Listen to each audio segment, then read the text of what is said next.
Accomplish nothing else in this life other than to point out that judges who demand to be called Your Honor are social deviants who can get away with egregiously and maliciously harming you and ignoring your rights, then I've done something. Judge Ellen Tobin is a perfect example of this. You're going to see a video where she stomps on so many of the rights of the ADA. I don't know that I'm going to be able to list them all in this video, but I'm going to try. So let's get started. That's okay. My name's J.V. Shore. I'm a certified Americans with Disabilities Act advocate. And your business address for the record, please? Business address for the record, I'm not giving that. Is there a reason is it confidential? It is. I have PTSD, and there are mitigators that I have in place for that. Okay. Good afternoon, everyone. As I said, I'm Judge Tobin. I have before me a letter dated December 12th, 2023, from J.V. Shore to the court regarding this case. It is a private and confidential case. It was addressed to the ADA coordinator for the Supreme Court of Nassau County, and my chambers is copied on this letter. I understand that you discussed this with Yvonne Marin, my principal law clerk, yesterday. The letter was forwarded to me, as you are made aware, by Paul Lamanna, email, Paul Lamanna being the ADA coordinator for the district. So I have before me the several requests in the letter. Today's conference is to address those requests. I'm going to give counsel a chance to be heard before I do that in just one moment. But because of the confidential nature of the information in the letter, the way that I'm going to proceed is I'm going to state the request in a general manner that does not betray confidential information, and I will state the court's response to each request, and I will go one by one in that way. Before I do that, I wanted to give each counsel, including Mr. Green, the attorney for the children, a chance to be heard if you would like. I'm starting with Ms. DeBiel, who is counsel for the party who submitted the request. Your Honor, my client sent me a copy of the correspondence that was sent to the court. So at this time, the only thing I would add is that I'm asking this court to grant all of my client's requests for accommodations and all of her requests for compliance. Okay, thank you, Ms. DeBiel. Ms. Chung? Seeing that I have no understanding of what the accommodations are, I take no position, Your Honor. Okay, thank you. And Mr. Green? With respect to the accommodations, again, I have no idea what is being sought and what the basis of those are, and whether there are diagnoses or foundations upon which to grant or deny. So as I am in the dark, I can't take a position at the moment, although I can foresee that this will be an issue later down the road.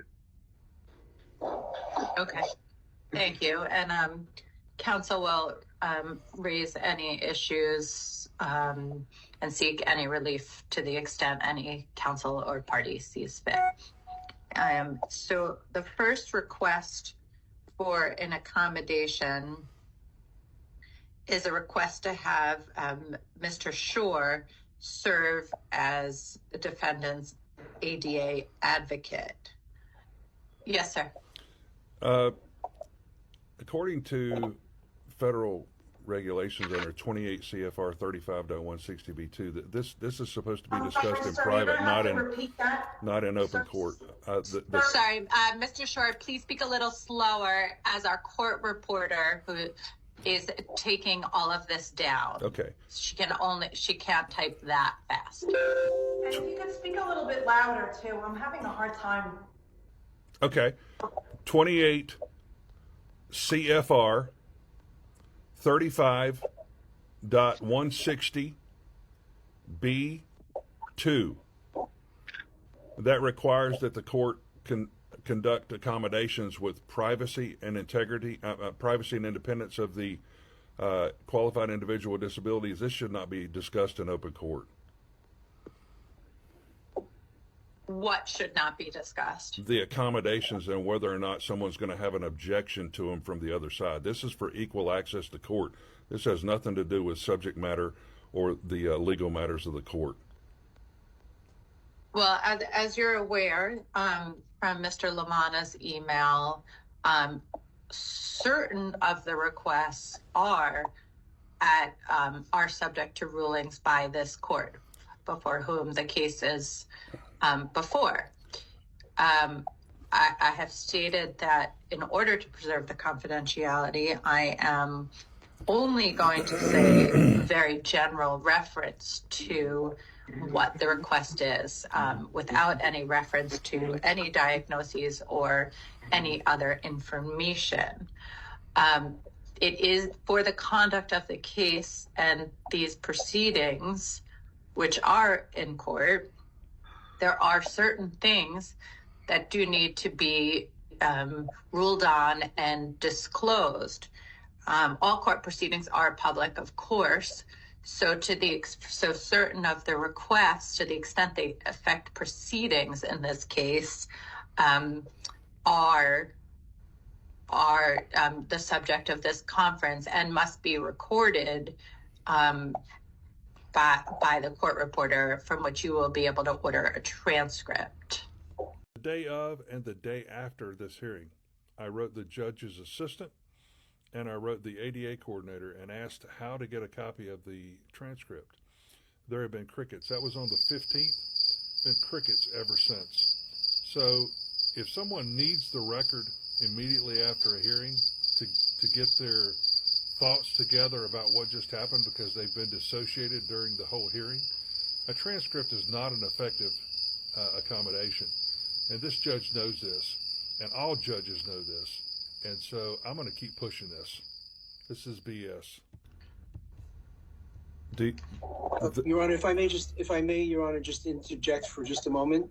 Sure. I know the court, when it sends out the notices for these proceedings, there is usually a warning attached that the proceedings are not permitted to be recorded in any other method other than by the court reporter.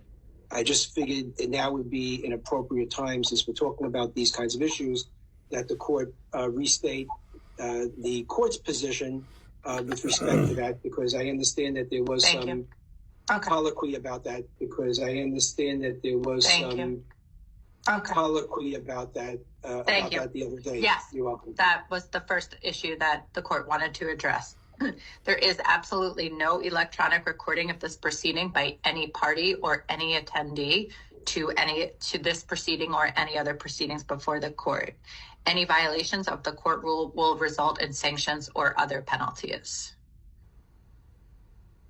Okay, so I'm going to take the requests one by one.